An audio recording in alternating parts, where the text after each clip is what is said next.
Hi everybody, welcome to my class. My name is Tamsa Tyagi. I'm your biology mentor on Rank Plus. आज हम start कर रहे हैं अपने नए चैप्टर के साथ. जेनेटिक्स की हमने शुरुआत कर दी है आज. So after your reproduction unit is over, some of the chapters were taken by your Meetu ma'am and आपका जो बॉटनी वाला चैप्टर था वो मैंने आपको करवा दिया था इस चैनल पे. अब हम बढ़ेंगे जेनेटिक्स की तरफ. सो जेनेटिक्स के दोनों ही चैप्टर मैं आपको कराऊंगी, principles of inheritance and molecular basis of inheritance.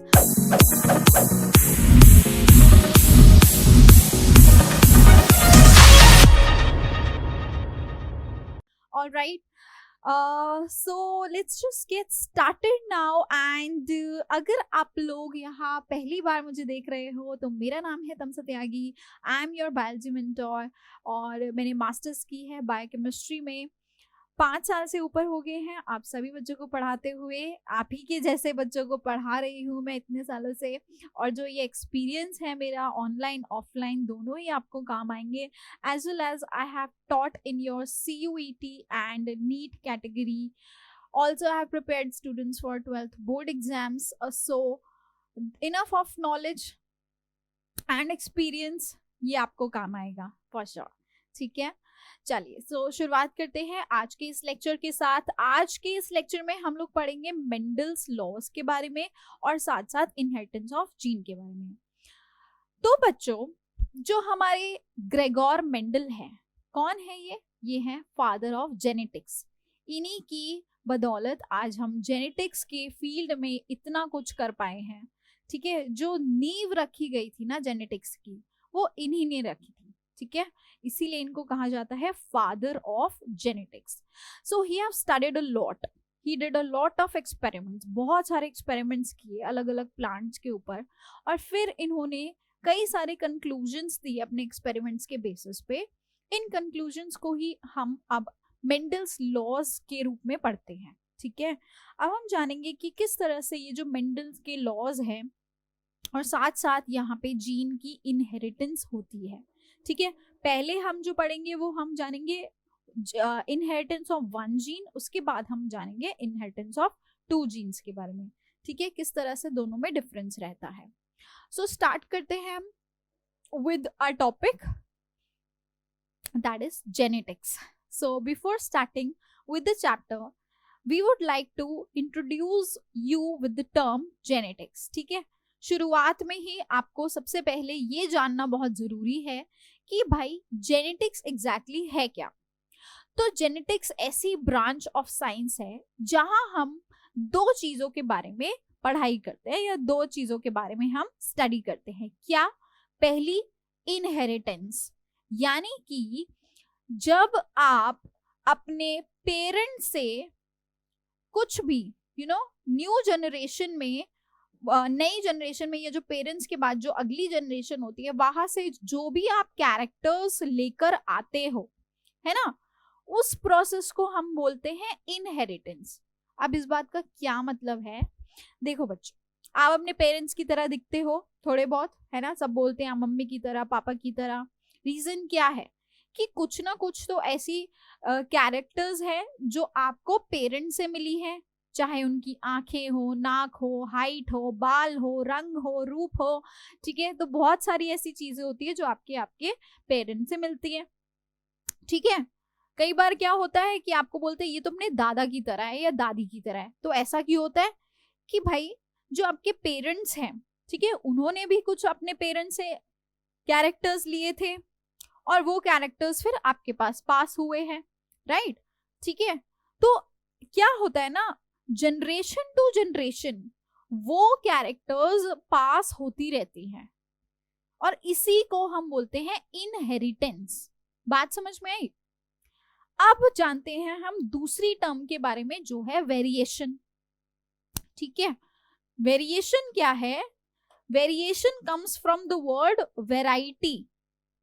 Variety यानी कि अलग अलग, यहाँ पे कुछ जो वेराइटी देखने को मिलती है ना, वेरिएशन दिखता है कुछ अलग. अब अलग क्या है? अभी तो यहाँ पे आपने बोला मैम कि आप पेरेंट्स के जैसे हो, पर बच्चों मुझे एक बात बताओ, क्या आप बिल्कुल 2 कॉपी लगते हो अपने पेरेंट्स की? हाँ, कि आपके और आपके पेरेंट्स की शक्ल हूबहू सेम है? नहीं ना.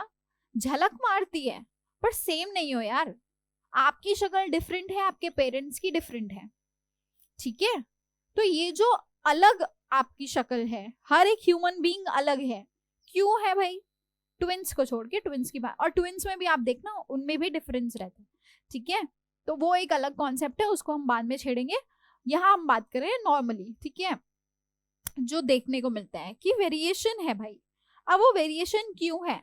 क्योंकि हमने सिर्फ कुछ कैरेक्टर्स इनहेरिट किए हैं, सारे नहीं किए। और मोर ओवर हमारे पास जो कैरेक्टर्स आए हैं वो दो पेरेंट्स से आए हैं, आधे मम्मी से आधे पापा से। अब मिलके एक नया कुछ क्रिएट होता है ना। दो चीजों से तो कुछ नया क्रिएट होगा। तो इसीलिए यहाँ पर वेरिएशन देखने को मिलता है, क्योंकि यहाँ क्या हो गया? Mixing of genes. बात समझ में आ गई? जीन्स की मिक्सिंग होते ही यहाँ पे एक अलग वेराइटी फॉर्म हो गई। आई होप यहाँ तक आपको सब कुछ समझ में आ रहा है जो मैम आपको बता रही है, ठीक है। चलिए भाई, तो जेनेटिक्स क्या है? जेनेटिक्स डील करती है इनहेरिटेंस से। बताया आपको इनहेरिटेंस क्या है? इनहेरिटेंस इज द प्रोसेस, ये एक ऐसा प्रोसेस है by which characters are passed on from parent to progeny. Inheritance एक ऐसा प्रोसेस है जहां पर जो कैरेक्टर्स होते हैं वो पेरेंट से फ्यूचर जनरेशन में जाते हैं। एंड यही क्या है? ये आपका हेरिडिटी। हेरिडिटी क्या होता है? जनरेशन टू जनरेशन जो हेरिडिटी चलती है उसका ये बेसिस है, नींव है, उसका सार है। क्या? That is inheritance. बात समझ में आई? एंड साथ में यहाँ पे ये किसकी बात करते हैं? वेरिएशंस की बात करते हैं। वेरिएशन का मतलब कि degree, the degree by which progeny differ from their parents. की भाई कोई भी प्रोजेनी जो है, प्रोजेनी का मतलब होता है जो नेक्स्ट जनरेशन है, कोई भी नेक्स्ट जनरेशन अपनी पेरेंट से किस हद तक अलग है, कितना अलग है ना, कितना, the degree, how much, okay.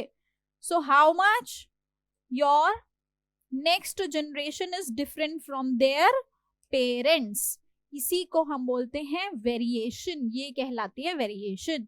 बात समझ में आई सभी को? तो जेनेटिक्स में हम इसी का पर्दाफाश करेंगे, इसी के बारे में पढ़ेंगे, यही जानेंगे कि भाई कैसे इनहेरिटेंस हो रहा है, कैसे वैरायटी आ रही है, और यही आपका होता है इंटायरली जेनेटिक्स, ठीक है। चलिए अब हम आगे बढ़ते हैं, बात करते हैं हमारे फादर ऑफ जेनेटिक्स की जो है ग्रेगोर मेंडल। जैसे कि मैंने आपको बताया था, ग्रेगोर मेंडल कर रहे थे भाई बहुत सारे एक्सपेरिमेंट्स। उनके गार्डन में थी बहुत सारी मटर।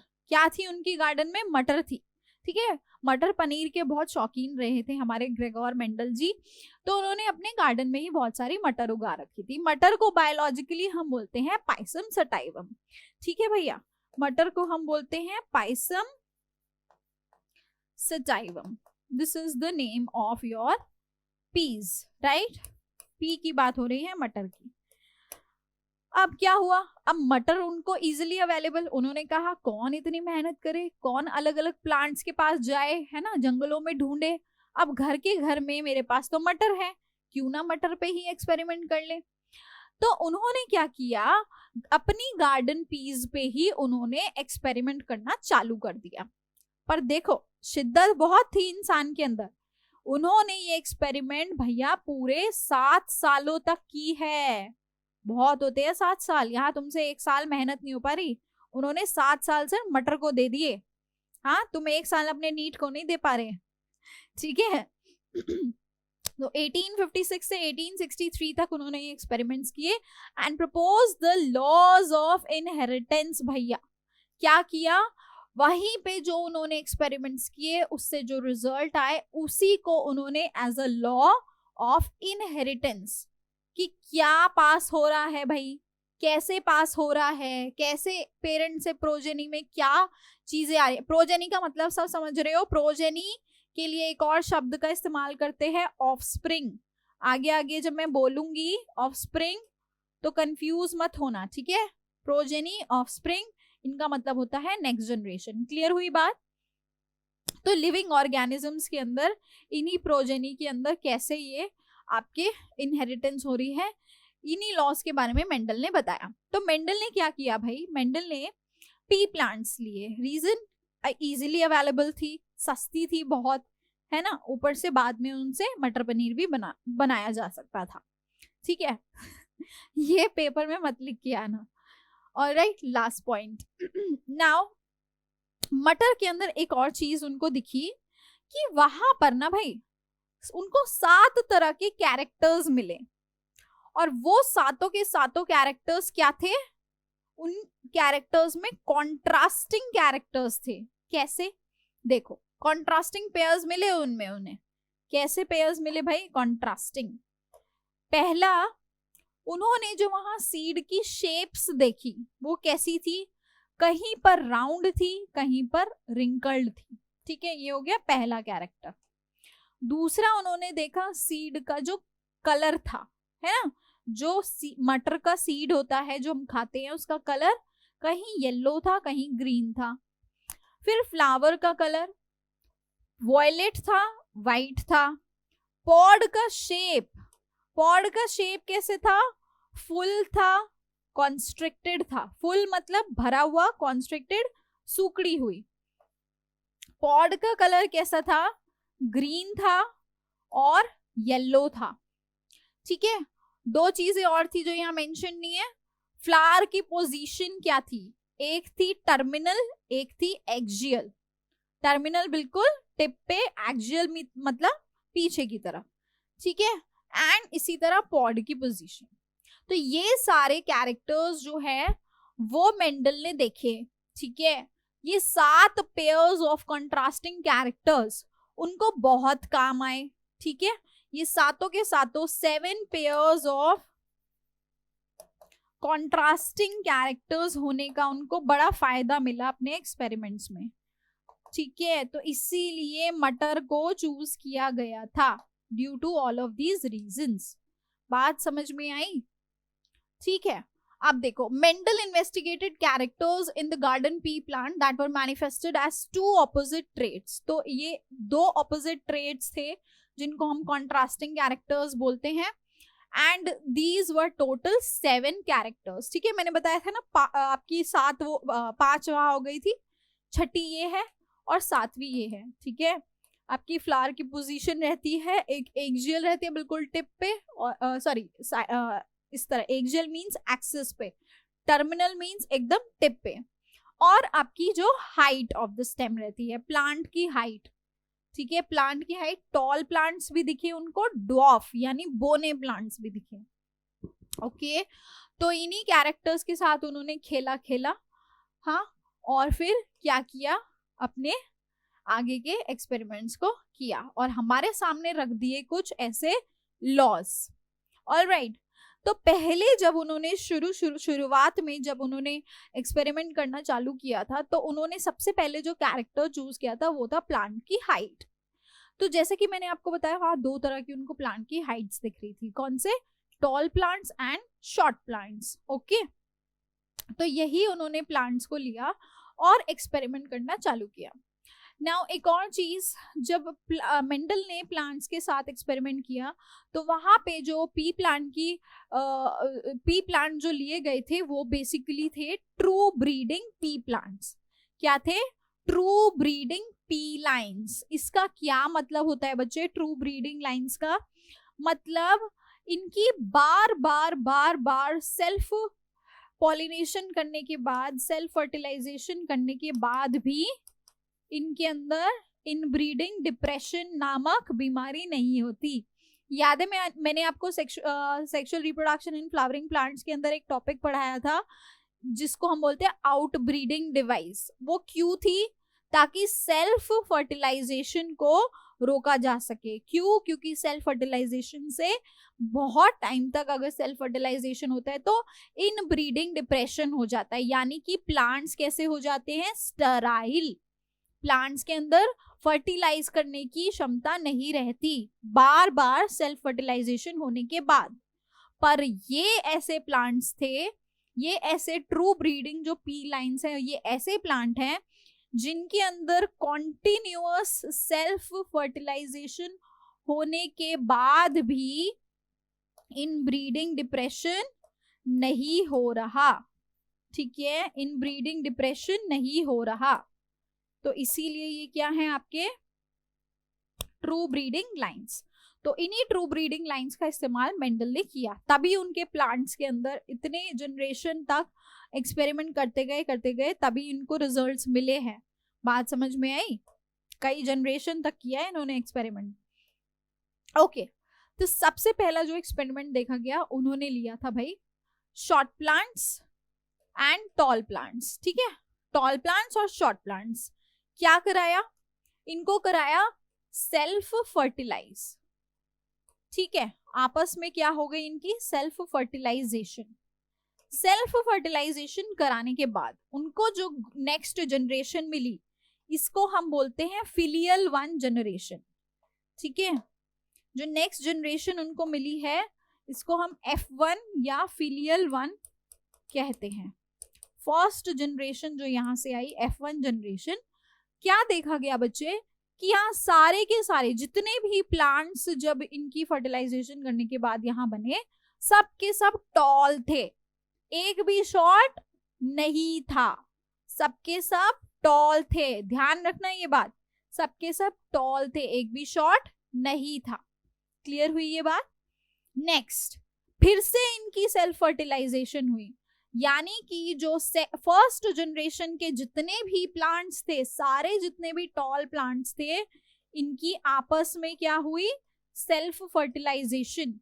यहां से जो अब अगली जनरेशन आई है F2 जनरेशन, वो जितने भी प्लांट्स आए हैं बच्चे, है ना, उन सारे प्लांट्स का जब एक रेशो देखा गया तो देखा गया कि प्लांट्स वहां पर 3:1 रेशो में आए हैं, जहां पे 3 रेशो है ना, 3:1 रेशो में आए, जहां पे 3 multiple of 3 was tall and multiple of 1 was short. कुछ इस तरह का रेशो वहां टॉल और शॉर्ट प्लांट्स का देखा गया, दैट इज 3:1। अब मेंडल को अचंभा हुआ। क्या अचंभा? क्या आपने सोचा क्या अचंभा हुआ होगा कि भाई जब मैंने सारे टॉल प्लांट्स को फर्टिलाइज कराया है तो अब ये दोबारा से शॉर्ट कैसे आ गया? हाँ, ये दोबारा से शॉर्ट कहां से निकल के आया? मैंने तो शॉर्ट को करा ही नहीं। तो उसको ये बात क्लिक हुई। अब उसने इसी पे सोच विचार करना चालू किया। अब आप लोग भी थोड़ा सोच विचार करो कैसे हुआ होगा, ठीक है। मेंडल की मेंटालिटी को समझने की कोशिश करो, यस और नो। तो बेटा यह सिंपल सी चीज है, उसको ये समझ में आया कि भाई कुछ तो गड़बड़ है दया, है ना। यहाँ पर जो ये शॉर्ट प्लांट था ये एक तरह का छुपा रुस्तम निकला। इसने अपने आप को F1 जनरेशन में तो कहीं शो नहीं किया, पर इसका कुछ ऐसा हिस्सा था, कुछ ऐसा इसका कैरेक्टर था जो छुपा रह गया यहाँ पे, और उसने दोबारा से अपने आप को एक्सप्रेस किया नेक्स्ट जनरेशन में, ठीक है। और यहाँ वो एक्सप्रेस नहीं हुआ, उसके पीछे का कारण क्या है? उसके पीछे का कारण ये हो सकता है कि ये जो लंबा वाला है ना, ये बहुत ही शातिर है ना, ये अपनी वहां क्या दिखा रहा है, ये अपने आप को वहां पे डोमिनेंट शो कर रहा है। बात समझ में आई? तो इसने शॉर्ट वाले को F1 जनरेशन में एक्सप्रेस नहीं होने दिया, पर ये भी पूरा था, है ना। जो शॉर्ट था प्लांट, उसने कहा कि भाई ऐसे नहीं मानूंगा, कोई बात नहीं, मुझे कम रेशो में आने दो, पर अपनी प्रेजेंस का एहसास तो मैं कराऊंगा ही कराऊंगा। तो इसलिए नेक्स्ट जनरेशन में वो कहीं ना कहीं अपने आप को दोबारा से एक्सप्रेस करने की कोशिश करता है, ठीक है। अब इस पूरी कहानी को हम आगे समझेंगे, लेकिन उससे पहले आप थोड़ा सा यहाँ पे जरा ध्यान देना।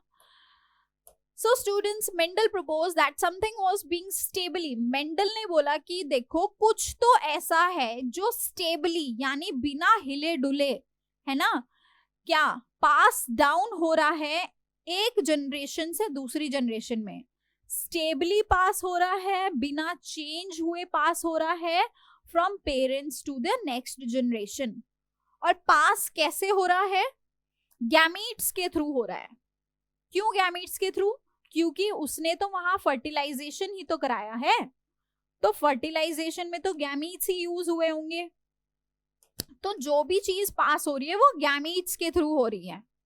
तो इतना तो उसको क्लियर हो गया था कि जो भी चीज है वो उन गैमीट्स के अंदर ही है, यानी मेल और फीमेल सेक्स सेल्स के अंदर ही है। ठीक है, और ये पास कैसे हो रहा है? ओवर सक्सेसिव जनरेशन, हर जनरेशन में ये चीज देखने को मिल रही है। Now we call them as genes. इसको मेंडल ने, जो उसको लग रहा था ना कि कुछ पास हो रहा है, मेंडल ने उस समय पे उसको फैक्टर्स कहा था। मेंडल ने अपने टाइम पे उसको फैक्टर्स कहा था।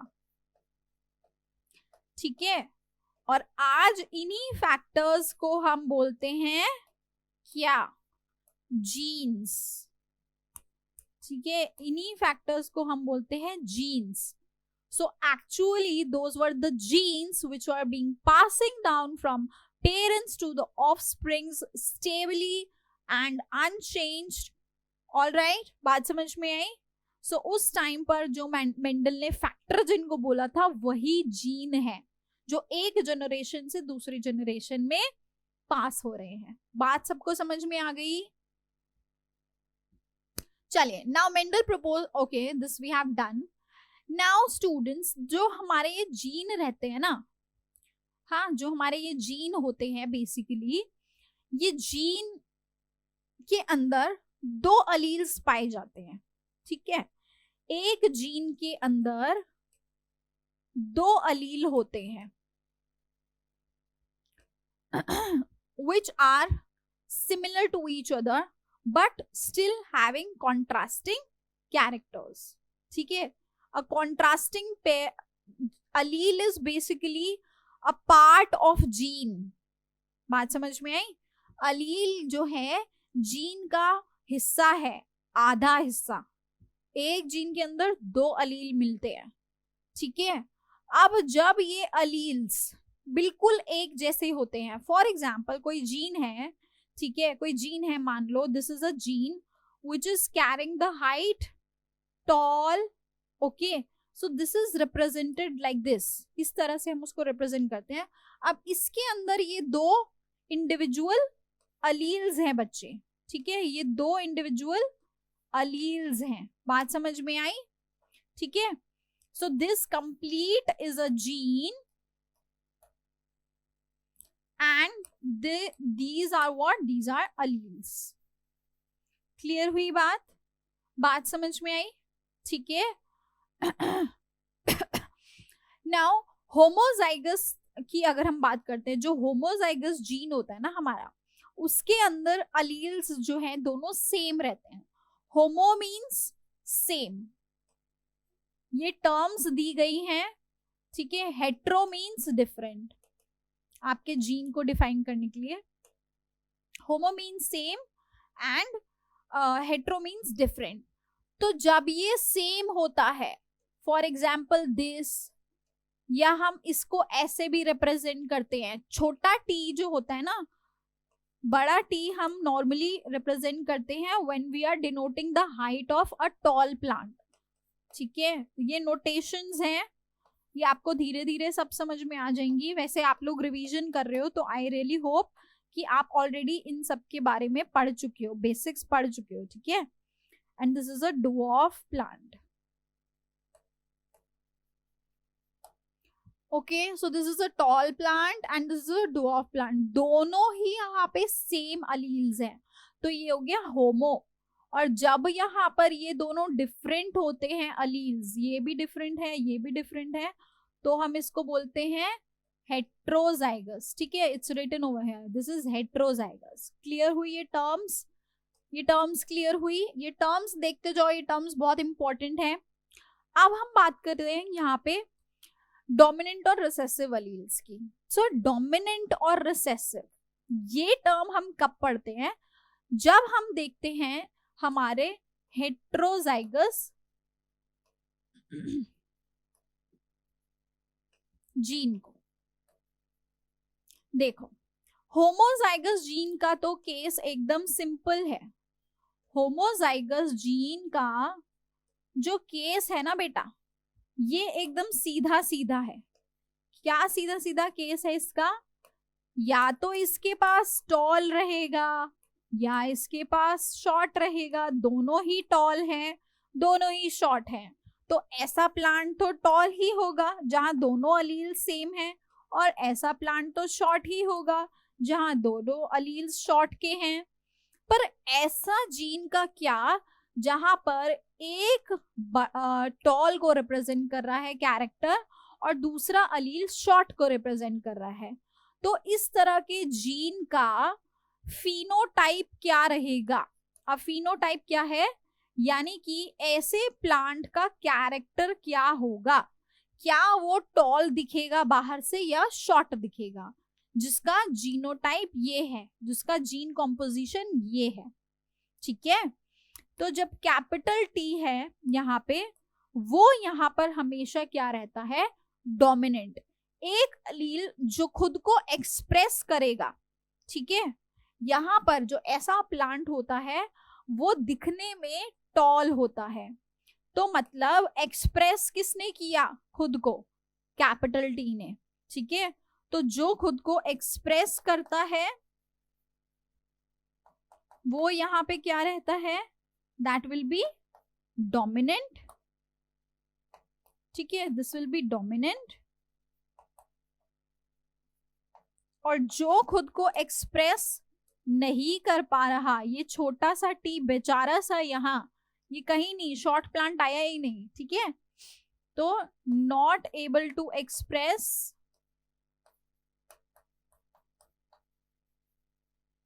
this will be what? This will be recessive.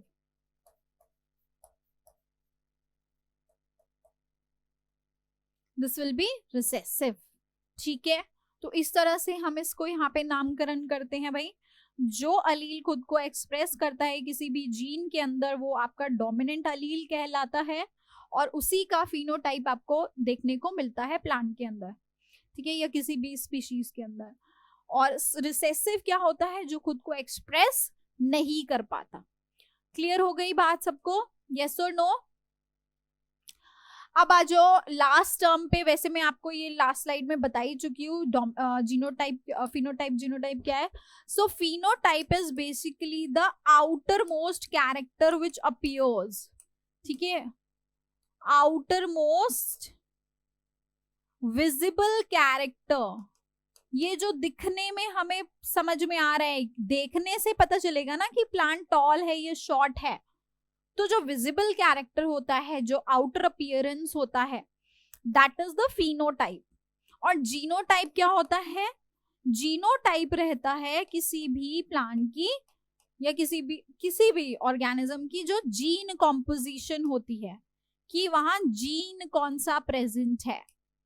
For example, if I write down all the genotypes and phenotypes here, so genotype, this capital T, capital T, capital T, small t, small t, small t, तो इनके phenotypes क्या रहेंगे बच्चे? इनके phenotypes क्या रहेंगे? What are the phenotypes here? जो आपका capital T है, this looks tall. जो कैपिटल टी स्मॉल टी है, this is not having a moderate height, it will be toll only. तो बाहर से दिखने में ये टॉल ही लगता है। और जिसकी स्मॉल टी जीनोटाइप है, यानी दोनों ही रिसेसिव वाले अलील्स हैं, दोनों ही रिसेसिव हैं, तो भाई टॉल का तो सवाल ही पैदा नहीं होता।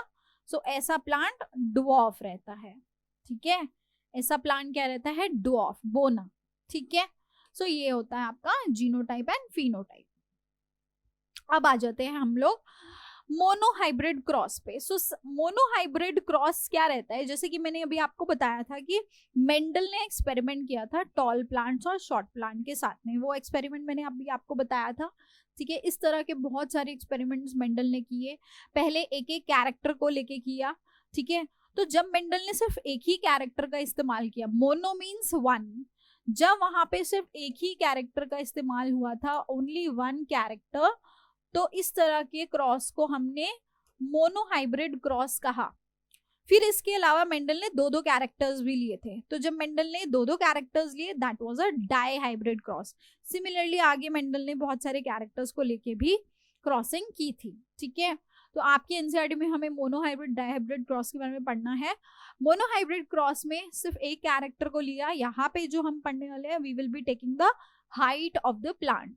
सो मेंडल ने यहाँ पे क्या लिया, मेंडल ने सारे कैरेक्टर्स के साथ किया था। हम यहाँ पे हाइट ऑफ द प्लांट के बारे में पढ़ लेते हैं, ठीक है। हाइट ऑफ द प्लांट, जैसे कि मैं आपको थोड़ा सा इसके बारे में एक्सप्लेन भी कर चुकी हूँ कि यहाँ पे जो दो कॉन्ट्रास्टिंग कैरेक्टर्स रहे थे वो क्या थे, एक टॉल और एक ड्वार्फ।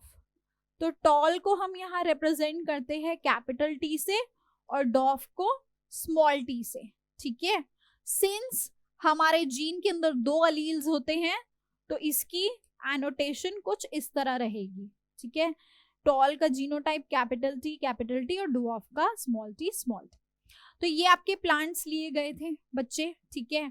अगर ये आपका जीन है तो यहां से जो गैमीट्स आए होंगे, गैमीट्स हमेशा एक पेयर, एक सेट ऑफ क्रोमोसोम कैरी करता है, तो आपके गैमीट्स क्या रहे होंगे, दिस, एक में ये गया होगा कैपिटल टी, दूसरे में भी कैपिटल टी, इसके दोनों गैमीट्स में, इसमें स्मॉल टी और स्मॉल टी।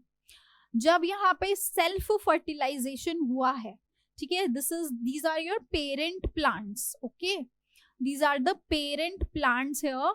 इनका ये गैमीट्स इस तरह से आए, राइट, यस और नो।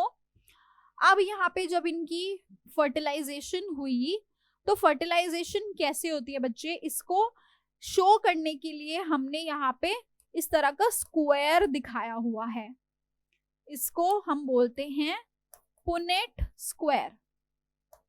ये टेक्निक हमारे आरसी पुनेट ने दी थी ताकि हम यहाँ पे मैथमेटिकल तरीके से अपने गैमीट्स और फर्दर वहां पे किस तरह के ऑफस्प्रिंग्स आते हैं उनको जान सके। तो ये स्क्वायर वाला जो मेथड होता है, ये बेस्ट मेथड होता है to understand the next generation that will be formed here. So simply इसके लिए हम क्या करते हैं, जो हमारे गैमीट्स होते हैं, है ना, ये 4 गैमीट्स हैं, तो हम इस तरह से ऐसे स्क्वायर बना लेते हैं और एक गैमीट्स की, एक पेरेंट के गैमीट्स एक तरफ लिख देते हैं हॉरिजॉन्टली और एक पेरेंट के गैमीट्स को हम वर्टिकली लिख देते हैं। तो इस तरह से हम लिखते हैं। Then we do the crossing. Simply what we are gonna do, crossing. बहुत से बच्चों को ये सिंपल मेथड भी नहीं पता क्या हो रहा होता है ना, पढ़ाई नहीं होता कभी ढंग से, ये समझ में नहीं आया होता, तो कंफ्यूजन्स यहाँ रह जाती हैं। यहाँ देखो, इसकी क्रॉसिंग इससे करोगे, कैपिटल टी और स्मॉल टी आएगा, सिंपल है कि नहीं। ये जब इसके साथ मिलेगा तो अगेन कैपिटल टी और स्मॉल टी आएगा। मेरा कैपिटल टी स्मॉल टी तो नहीं लग रहा चलो, capital T small T, right. Again now this gamete will fuse with this, again it will form capital T small t, yes। और फिर ये वाला गैमीट इससे फ्यूज करेगा, capital T small t, yes और no। सो कुछ इस तरह की प्रोजेनी आपको यहाँ पे दिखती है। और ये देखा गया कि सारे ही प्लांट्स दिखने में कैसे थे, टॉल, 100% टॉल प्लांट्स। एक्सटर्नली देखने में, बाहर से दिखने में 100% सबके सब टॉल थे। कहीं पर भी कोई भी ब्लेंडिंग नहीं हुई थी। Mind it, I am using a term blending here. क्या टर्म मैम ने यूज किया यहाँ पे, नो ब्लेंडिंग। ब्लेंडिंग का मतलब कि ना तो यहाँ पे कोई मॉडरेट हाइट है ना, इस तरह का ऐसा कुछ भी नहीं दिखा, बीच की हाइट का कोई भी प्लांट नहीं दिखा, या तो यहाँ पे सबके सब प्लांट्स क्या थे, टॉल थे। बात समझ में आई, कोई ब्लेंडिंग नहीं हुई, जीन्स की कोई मिक्सिंग नहीं हो रही यहाँ पे, क्लियरली समझ में आई। जीन्स एज इट इज खुद को शो करते हैं, आपस में मिलते जुलते नहीं हैं। ओके, अब क्या हुआ, इन वाले ये जो हमारी F1 जनरेशन आई है ना बच्चे, अब इन्हीं F1 जनरेशन की दोबारा से क्या हुई, सेल्फ फर्टिलाइजेशन। यहाँ आप देख सकते हो ये हमारे F1 जनरेशन के प्लांट्स हैं, ठीक है। अब आरसी पुनेट के जो ये स्क्वायर्स हैं, इससे हमें फिनोटाइप के साथ साथ जीनोटाइप भी पता चल रहा है। ये इसका एक बहुत बड़ा फायदा हुआ कि अब हमें जीनोटाइप पता चलना शुरू हो गया। तो यहाँ से आप देख सकते हो इसका जीनोटाइप कुछ इस तरह आया है, यानी यहाँ हेट्रोजाइगस प्लांट्स दिख रहे हैं, ठीक है। अब देखो इनके गैमीट्स क्या आएंगे, capital T small T, can you see, इसके गैमीट्स क्या आएंगे, capital T small T. Similarly इसके गैमीट्स क्या आएंगे, कैपिटल टी स्मॉल टी, ठीक है। क्रॉसिंग होगी, अगेन सेम मेथड से क्रॉसिंग करेंगे। What we are gonna observe here, कुछ इस तरह का रेशो यहाँ देखने को मिला। अगर जीनोटाइप रेशो की बात मैं करूं तो जीनोटाइप रेशो कैसा दिखा, कैपिटल टी वाला एक प्लांट, ठीक है, okay, capital T 1, then capital T small T वाले आपके 2 हो गए, कैपिटल टी स्मॉल टी वाले 2, एंड स्मॉल टी आपका अगर स्मॉल टी जो रहा दैट वाज 1, ओके। यानी रिसेसिव वाला शॉर्ट, जो कंप्लीटली शॉर्ट प्लांट रहेगा वो सिर्फ एक था। तो ये आपका जो जीनोटाइप का रेशो था वो कुछ इस तरह से आया, किस तरह से आया, 1:2, 2:1। क्लियर हुई ये बात, ये आपका इस तरह से रेशो आया, 1:2:1। This ratio is known as genotype ratio, क्योंकि ये आपके यहाँ जीनोटाइप्स मेंशन्ड है। फिनोटाइप की अगर मैं बात करूं, फिनोटाइप मतलब बाहर से कैसा दिख रहा है, तो फिनोटाइप की देखो बच्चे, क्योंकि मैंने आपको बताया था जो हेट्रोजाइगस कंडीशन होती है वहां पे आपका डोमिनेंट वाला खुद को एक्सप्रेस करता है, तो वहां पे भी प्लांट्स टॉल ही थे।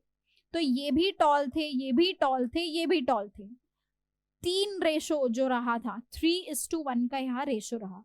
तो टॉल आपके कैसे थे, 3:1 का रेशो आपका फिनोटाइप रहा है, जहां 3 टॉल थे और एक आपका क्या था, शॉर्ट था या डॉफ था। बात समझ में आई, बात समझ में आई, स्क्रीनशॉट ले लो एक बार इसका। So this ratio is known as phenotype and genotype ratio. Genotypic phenotypic ratio यही होता है। क्लियर हुई बात, चलिए अब हम बढ़ते हैं आगे। नाउ एक कहानी और हमारे सामने आती है कि भाई अगर हमारे पास कोई भी XYZ प्लांट है, ठीक है, कोई भी हमारे पास XYZ प्लांट है और उसके अंदर क्या है, उसके अंदर जो फिनोटाइप है वो डोमिनेंट वाले का है। फिनोटाइप क्या है, डोमिनेंट का है। जैसा कि हमने F1 जनरेशन में देखा था, F1 जनरेशन में हमने क्या देखा था, सारे प्लांट्स क्या थे, 100% टॉल थे, ठीक है। वो तो चलो हमने एक्सपेरिमेंट में पुनेट स्क्वायर से उसका जीनोटाइप निकाल के देख लिया था। बट नॉर्मली अगर हमारे पास प्लांट्स होंगे और उनका कैरेक्टरिस्टिक ये डोमिनेंट वाला रहेगा, तो हमें कैसे पता कि इसका जीनोटाइप क्या है, हाँ, हमें कैसे पता भाई कि इसका जीनोटाइप क्या है। हो सकता है कि इसका जीनोटाइप यही हो, है ना, हो सकता है। पर what about the case if the genotype is this, ये भी हो सकता है। तो इसका पता लगाने के लिए एक मेथड का इस्तेमाल किया जाता है जिसको हम बोलते हैं बैक क्रॉस या टेस्ट क्रॉस, ठीक है। क्या बोलते हैं, बैक क्रॉस या टेस्ट क्रॉस। तो ये जो टर्म है बैक क्रॉस, ये सिंपली किसी भी तरह का अगर कोई क्रॉस हो रहा है ना, आपके जो पेरेंट्स होते हैं,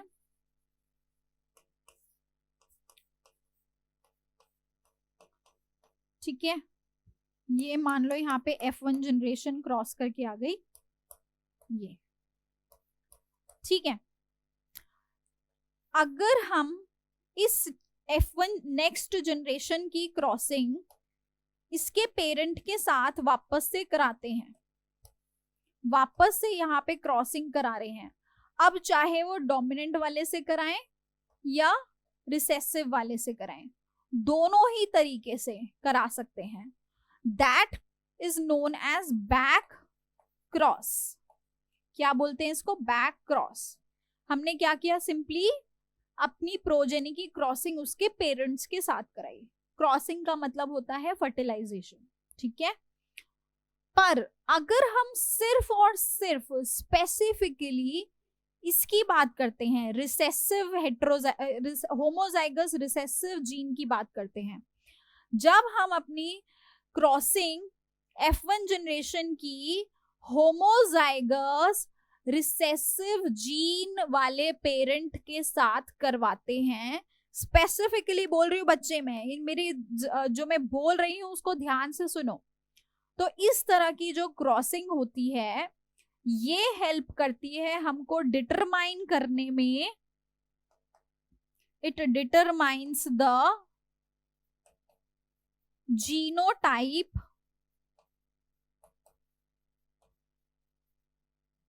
of the next generation.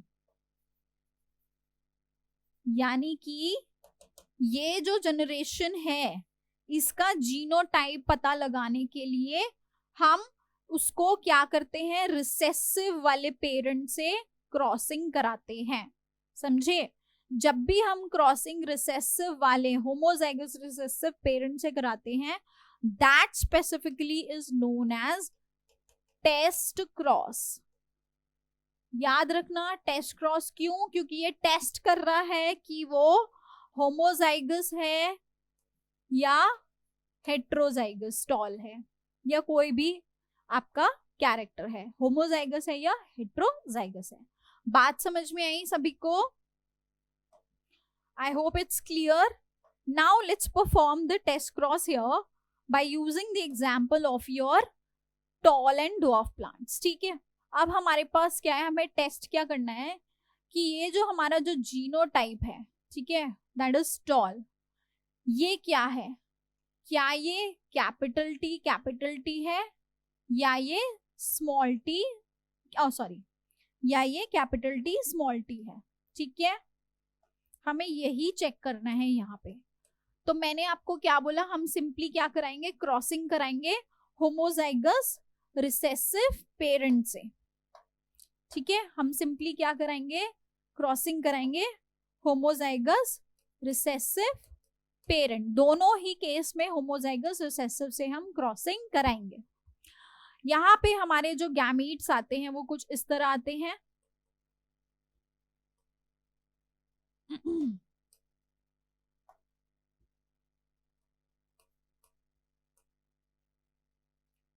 And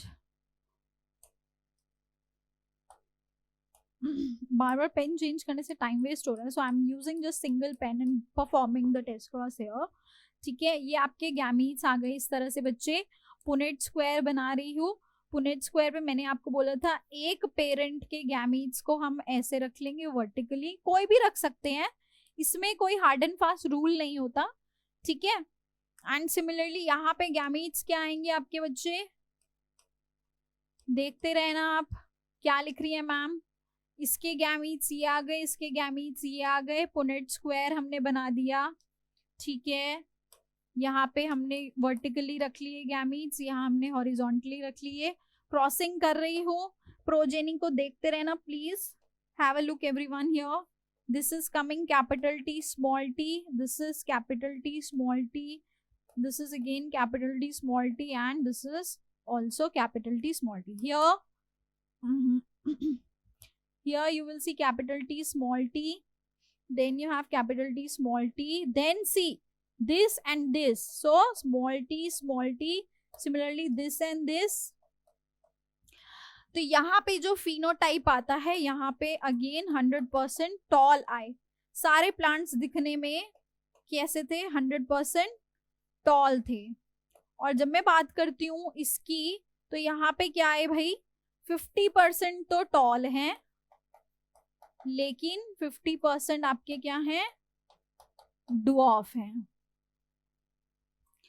तो अब इससे क्या पता चलता है, इससे सिंपली ये पता चलता है कि जब भी हम अपने होमोजाइगस रिसेसिव पेरेंट से अपने उसकी जो जिसका भी हमें जीनोटाइप जानना है उस प्लांट की अगर क्रॉसिंग कराते हैं, तो अगर वहां रिजल्ट आता है 100% टॉल, ठीक है, सारे टॉल आ रहे हैं, तो इसका मतलब इसका जो जीनोटाइप रहा होगा वो क्या रहा होगा, होमोजाइगस डोमिनेंट। ओके, एंड अगर हम बात करते हैं अपने इस तरह के रिजल्ट की, अगर वहां पे हमारा रिजल्ट आता है कि आधे टॉल आ रहे हैं आधे डॉफ आ रहे हैं, तो डेफिनेटली वहां पे हमारा जीनोटाइप क्या रहा होगा, it would have been a heterozygous gene. Clear हो गई ये बात सभी को? हाँ, ये बात सभी को क्लियर हो गई, समझ में आ गया? यस और no? Test cross back cross सबको क्लियर है? क्लियर है? चलिए आगे बढ़ते हैं। Now let's understand the principles of inheritance here. ठीक है, प्रिंसिपल्स ऑफ इनहेरिटेंस के बारे में थोड़ा सा यहाँ पे जान लेते हैं फटाफट से। सो प्रिंसिपल्स और laws of inheritance, what does it state? सबसे पहले मेंडल ने बोला कि there is a law of dominance. ठीक है, हमने सिंपली क्या देखा था यार, कि वहां पे जो खुद को एक्सप्रेस कर रहे हैं ना कैरेक्टर्स, राइट, जो वहां पे अपने आप को कैरेक्टर्स एक्सप्रेस कर रहे हैं, उसमें से एक जनरेशन में हमने देखा कि वहां पे शॉर्ट वाले को आने ही नहीं दिया, सारे टॉल टॉल टॉल, F1 में सारे toll toll toll.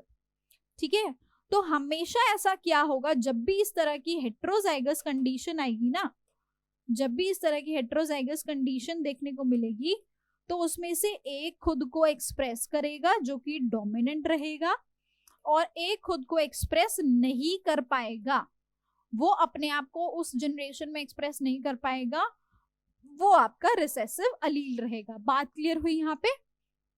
Characters are controlled by the discrete units called factor. सबसे पहले उन्होंने बोला जितने भी कैरेक्टर्स हैं उनको जीन्स कंट्रोल करते हैं, फैक्टर्स। मेंडल के टाइम पे फैक्टर्स बोला, अब उसको हम जीन्स बोलते हैं, वही कंट्रोल करते हैं। Factors occurs in pair, factors हमेशा पेयर में अकर होते हैं, और उस पेयर के अंदर हमेशा सिंगली एक अलील बन गया, pair of allele. One pair of allele is one gene, so it is always present in pairs. In a dissimilar pair of factors, जहां पर ये जो factors का पेयर कैसा रहता है, डिसिमिलर रहता है, उसमें हमेशा एक मेंबर जो होता है वो खुद को डोमिनेट करता है, जिसको हम डोमिनेंट बोलते हैं, और एक खुद को एक्सप्रेस नहीं कर पाता, वो रिसेसिव कहलाता है। क्लियर हो गई? First law of dominance clear है। अगला देखो, लॉ ऑफ सेग्रीगेशन। ये क्या कहता है बच्चे? लॉ ऑफ सेग्रीगेशन ये कहता है अलील्स किसी भी तरह की ब्लेंडिंग शो नहीं करते। ये बात मैंने आपको वहां पे बताई थी, मैंने आपको स्पेसिफिकली बोला था कि इस बात पे गौर करना, मैम ने लिखा था वहां पे, सबको याद है कि अलील्स जो है वो ब्लेंडिंग शो नहीं करते। अब ब्लेंडिंग से क्या मतलब है कि टॉल हमेशा टॉल ही एक्सप्रेस होगा, ड्वार्फ हमेशा ड्वार्फ ही एक्सप्रेस होगा, वो आपस में कुछ ऐसा मिलके कोई एक नया अलील नहीं बना रहे। टॉल हमेशा टॉल ही रहेगा, ड्वार्फ हमेशा ड्वार्फ ही रहेगा। हाँ, ऐसा हो सकता है कि कभी ड्वार्फ वाला अपने आप को एक्सप्रेस नहीं कर पा रहा, पर जब भी उसको मौका मिलेगा आगे, वो खुद को एक्सप्रेस करेगा, पर वो उसके साथ मिलके गठबंधन करके कोई सरकार नहीं बनाएगा। बात समझ में आई? ठीक है, वो हमेशा इंडिविजुअली वहां पे जो आपके अलील्स होते हैं वो अलग अलग चलते हैं, अलग अलग सेग्रीगेट होते हैं, वो एक दूसरे से जुड़े नहीं हैं। ठीक है, फैक्टर्स और alleles of a pair segregate from each other, एक दूसरे से अलग होते हैं, such that a gamete receives only one of the two. ठीक है, एक गैमीट को, मान लो ये आपका किसी भी प्लांट का जीनोटाइप है, ठीक है, तो जब इसके गैमीट बनेंगे, एक के पास एक एक अलील आता है, हमेशा एक के पास एक एक अलील आता है हमेशा। ठीक है, इसके पास कुछ मिक्सचर नहीं आएगा, इसके पास कुछ मिक्सचर नहीं आएगा। बात समझ में आई? हर गैमीट के पास एक एक अलील आता है और यही एज इट इज पास होते रहते हैं। तो ये एक दूसरे से अलग होते हैं, सेग्रीगेट होते हैं, फिर पास होते हैं, फिर सेग्रीगेट होते हैं, फिर पास होते हैं, पर ब्लेंडिंग नहीं शो करते। बात सबको क्लियर हो गई? यस और नो? समझ में आया ना? चलिए नाउ नेक्स्ट देखो, यहां हमने बात कर ली मेंडल के लॉज की, ठीक है। डोमिनेंस दिखा हमें मोनोहाइब्रिड क्रॉस में, हमें सेग्रीगेशन दिखा, हमें दिखा कि ब्लेंडिंग कहीं भी नहीं हुई। F1 जनरेशन में भी देख लिया, F2 में भी देख लिया कि ब्लेंडिंग कहीं नहीं हुई। दोबारा से हाँ, शॉर्ट ने खुद को एक्सप्रेस जरूर कर दिया, पर कुछ ऐसे एक्सेप्शंस, बायोलॉजी में एक्सेप्शंस ना हो तो मजा क्या पढ़ाई का, है ना? सब कुछ इतना सिंपल आसान हो जाएगा तो क्या ही मजा। So there are definitely certain exceptions which are seen in your case of Mendel's laws as well, जो मेंडल के लॉज को ओबे नहीं करते। तीन तरह के दिखते हैं, इनकम्प्लीट डोमिनेंस, को डोमिनेंस एंड प्लियोट्रॉपी। तीनों चीजों को हम एक्सप्लेन करेंगे यहाँ पे, ठीक है। देखो थोड़ा सा मैं आपको यही पे बता देती हूँ। सबसे पहले अगर हम बात करते हैं आपके इनकम्प्लीट डोमिनेंस की, नाम से ही पता चल रहा है कि इनकम्प्लीट डोमिनेंस, जो आपका डोमिनेंट वाला अलील है, जो डोमिनेंट वाला जो आपका अलील है वो पूरी तरह डोमिनेंट है ही नहीं। डोमिनेंस उसकी कैसी है? इनकम्प्लीट है, यानी वो पूरी तरह डोमिनेंट नहीं हो पा रहा, जिसकी वजह से रिसेसिव वाला भी वहां पर क्या कर देता है, जिसकी वजह से रिसेसिव वाला भी वहां पे अपने आप को एक्सप्रेस कर देता है ना? बात समझ में आई? तो ये क्या होता है, कैसे होता है, इसके बारे में हम अभी डिटेल में जानेंगे। को डोमिनेंस की अगर हम बात करें तो को डोमिनेंस, को मीन्स दोनों मिल के, तो यहाँ पर डोमिनेंट वाला भी खुद को एक्सप्रेस कर रहा है और इसके साथ साथ रिसेसिव वाला भी खुद को एक्सप्रेस कर रहा है, दोनों एक्सप्रेस करते हैं मिलके। क्लियर? प्लियोट्रॉपी में क्या रहता है? प्लियोट्रॉपी में बेसिकली क्या होता है, एक जो जीन होता है ना, वो कई सारे कैरेक्टर्स को कंट्रोल करता है, various characters, more than one character, ठीक है।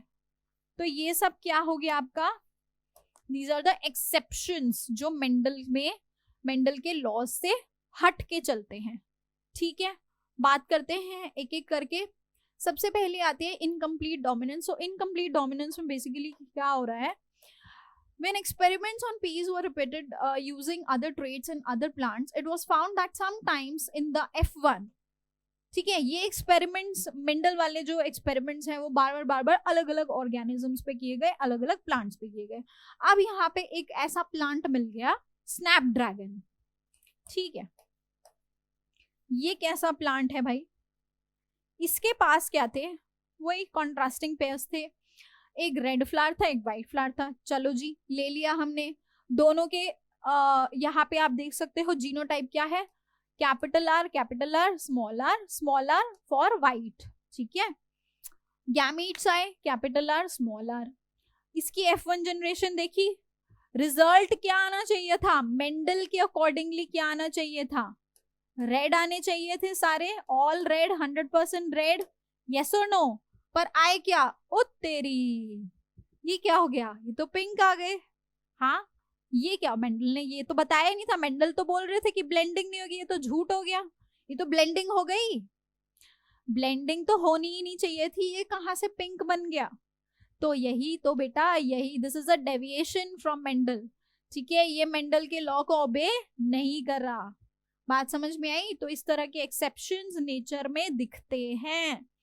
अब यहाँ पे क्या हुआ फर्दर, तो रीजन क्या रहा इसके पीछे?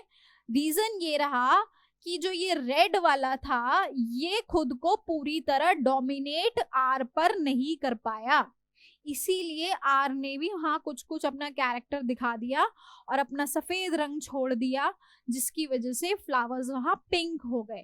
बात समझ में आई? So it was found that sometimes the F1 had a phenotype जो कि ना तो इससे मैच कर रहा और ना ही इससे मैच कर रहा, that did not resembled either of the parent and it was somewhere in between the two due to the reason because the dominant allele was not able to, oops, pen gaya ma'am ka, I'm so sorry about that. So the dominant allele was not able to express itself completely. This is an example of incomplete dominance. Now further जब इसकी crossing की गई थी, ठीक है, I need to take it up. Okay, so जब further इसकी crossing की गई थी तो क्या हुआ था बच्चे? क्रॉसिंग करने पे ये देखा गया कि जब F1 जनरेशन की क्रॉसिंग हुई, गैमीट्स आपके कुछ इस तरह थे, capital R small R capital R small R. Now when the crossing was done, Punnett square देखा तो यहाँ पे जो फिनोटिपिक रेशियो आया वो क्या आया? एक यहाँ पे रेड था, एक यहाँ व्हाइट था, पर ये क्या थे? ये दो पिंक थे, ठीक है, ये दो पिंक थे. तो यहाँ पर इस केस में स्पेसिफिकली ये उल्टा हो गया. नॉर्मली मेंडल के अकॉर्डिंगली अगर हम देखते हैं तो फिनोटिपिक रेशियो क्या होना चाहिए था? क्या होना चाहिए था? 3:1 होना चाहिए था कि नहीं? पर यहाँ क्या आया? 1:2:1. जीनोटिपिक रेशियो क्या है? जीनोटिपिक तो खैर सेम ही है, दैट इज 1:2:1. तो ये क्वेश्चन सीबीएसई में ऐसे आता है, explain the process in which you see the genotypic and phenotypic ratio is same in your monohybrid cross. So that is your incomplete dominance. ठीक है, क्वेश्चन ऐसे ही बनेगा कि बताओ कहां पर phenotypic genotypic रेशियो बराबर रहती है मोनोहाइब्रिड क्रॉस के अंदर? वो यहाँ होती है, दोनों ही 1:2:1 है. क्लियर हो गई बात सभी को? चलिए अब आते हैं हम को डोमिनेंस पे. को डोमिनेंस बहुत ही सिंपल सी चीज है. को मीन्स दोनों एक्सप्रेस कर रहे हैं खुद को. तो यहाँ पे क्या हो रहा है ना बच्चे, इसको मैं बता देती हूँ फटाफट से. सो यहाँ पे सिंपली क्या हो रहा है इस केस में, आपने ब्लड ग्रुप सिस्टम के बारे में पढ़ा होगा सभी ने, ABO blood group system, yes और नो? एबीओ ब्लड ग्रुपिंग सबने पढ़ी है. एबीओ ब्लड ग्रुपिंग में क्या होता है? आपके ब्लड ग्रुप्स कैसे होते हैं? एक ब्लड ग्रुप ए होता है, एक बी होता है, एक ओ होता है, एक ए बी होता है, यही होते हैं, राइट? अच्छा, ये आपके क्या है? These are all your phenotypes. इनको कंट्रोल कौन करता है? Obviously the genotypes. इनको कंट्रोल कौन करता है बच्चे? The genotypes. जीनोटाइप्स कंट्रोल करते हैं इनको, यस और नो? सो इनके जो जीन्स जो इनको कंट्रोल करते हैं, that is controlled by I gene. Okay, I am writing it here again, दोबारा से लिख देती हूँ, ठीक है. तो इनका जो जीनोटाइप रहता है, these are controlled by I genes. Okay, these are controlled by I genes. Okay, and it is expressed as IA. All right, B expressed as IB and O expressed as small I. तीन यहाँ पे alleles आपके रहते हैं बच्चे, तीन alleles control करते हैं, IA, IB and small I. Clear? जब दोनों IA होते हैं तो ब्लड ग्रुप A आता है. And even in this case जब एक IA होता है और एक स्मॉल I रहता है, ठीक है, रिसेसिव वाला होता है, तब भी यही शो होगा. Same in the case of B also. B में भी सेम ही चीज होती है बच्चे. यहाँ पे ये वाले दोनों केसेस में IB आपका फिनोटाइप रहेगा.